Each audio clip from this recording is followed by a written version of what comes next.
Bahkan ada di kalangan kita pun kadang-kadang. Bahkan ada di kalangan kita pun kadang-kadang kita rasa ilmu kita tinggi dah. Ini saya nak tegur jugalah. Dulu saya sebut dah, kan?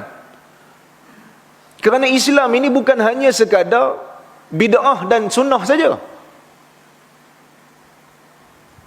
Apa pendapat yang kita pegang sunnah, pendapat orang lain pegang bid'ah. Bukan tu. Islam bukan setakat tu saja.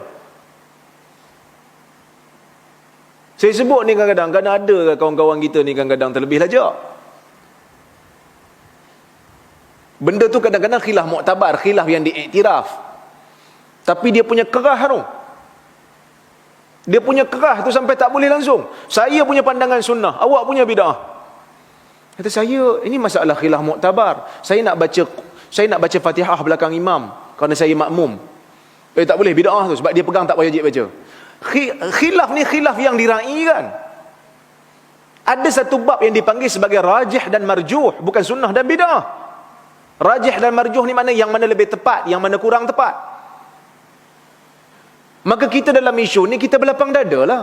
Dia pegang pandangan dia, saya pegang pendapat saya.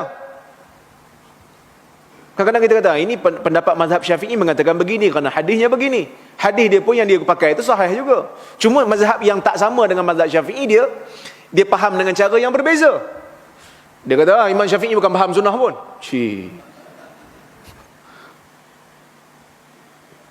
Kita mau ikut Nabi. Iyalah Imam Syafi'i ikut siapa kalau bukan ikut Nabi? Saya bukan nak suruh taksub dengan mazhab Syafi'i, tapi saya tak mau golongan yang muncul ini, golongan yang mempersenda para ulama, yang merendah-rendahkan darjat para ulama.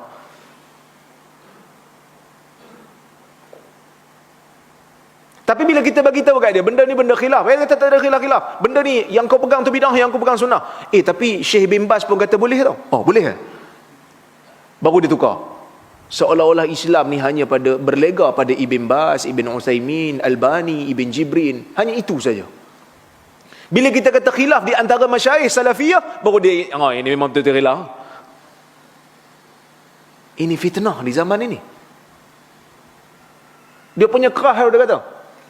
Kan? Siapa tasbih, pegang biji tasbih, bid'ah, kan?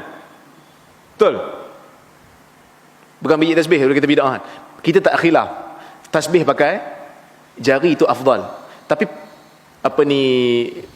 tasbih pakai biji tasbih tu bid'ah tak? Dia kata bid'ah kerana dia baca Albani punya fatwa. Tapi bila kita tengok syekh yang lain seperti Ibn Utsaimin, dia kata okey. Baru dia kata memang betul lah khilaf sebab syekh-syekh kita kata khilaf. Bila syekh dia kata khilaf, baru dia anggap khilaf. Dia ingat dia seorang aja ada syekh. Orang lain tak ada syekh. Kita selalu kata masyarakat ini susah nak berubah. Masyarakat ini kita bagi ilmu tak mau, ilmu yang sahih tak mau. Tapi kita kadang-kadang kita nak tak belajar ilmu pada orang lain. Ke kita rasa kita best, I'm the best. Kadang-kadang kita pun sama. Cuma kita dulu pernah berubah dan kita tak mau berubah langsung dah lepas itu. Sikap masyarakat itu mendengar yang terbaik. Mendengar dan mengikut yang terbaik.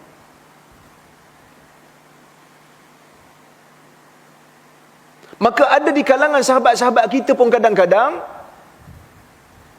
menjadikan isu fiqh sebagai isu akidah. Menjadikan masyarakat stagnan. Dia tak boleh beza. Dia tak boleh beza mana satu isu fiqh, mana satu isu akidah. Maka saya pun kena tahzir dah baru ni. Jangan ambil ilmu daripada Rozaimi. Pasal apa? Pasal dia isbal. Sebab dia salafi tak ori. Manhaj tak clear. Ya akhi, salafi ni fiqh ke akidah? Satu orang dianggap sebagai salafi dari segi akidah dia ke ataupun dari segi fiqh dah? Dia tak boleh beza. Bab isbal tak isbal ni bab akidah ke bab fiqh, tuan-tuan? Bab fiqh. Perbezaan berlaku dalam hadis, maka ulama berbeza pendapat. Bila isu fiqh, kita kena clear dia fiqh, dia bukan akidah. Seseorang itu dianggap sebagai salafiyah ataupun tidak, Asy'ariyah ataupun tidak, adalah berdasarkan kepada akidah dia. Sebab tu saya kata, kalau tuan-tuan semak fatwa-fatwa 3 syekh, Ibn Baz, Syekh Uthaymin dan Albani, mereka juga berbeza pendapat dalam masjid buat garis untuk saf. Apa hukum? 3 syekh berbeza pendapat. Albani kata bidah, Uthaymin kata okey. Kerana kesatuan kita dalam manhaj, dalam usul, tidak akan menyebabkan kita, bukanlah menyebabkan kita tak boleh berbeza di lapangan. Kita berpegang pada usul yang sama, asas yang sama, tetapi kadang-kadang pemahaman kita berbeza. Ini fiqh, pemahaman. Kalau sahabat Nabi pun berbeza pendapat, takkan kita yang bawah jauh daripada sahabat Nabi pun tak boleh berbeza pendapat? Semua kita tahu kisah Asra Badrin, kisah tawanan perang, yang mana Umar suruh bunuh, Abu Bakar tak bagi bunuh. Abu Bakar kata manna wal fida, al-mannu wal fida. Ada yang suruh sebagai tebusan, ganti dengan tawanan orang Islam yang lain. Ada yang suruh diajar untuk mengajar anak-anak orang Islam sampai pandai baru dapat bebas.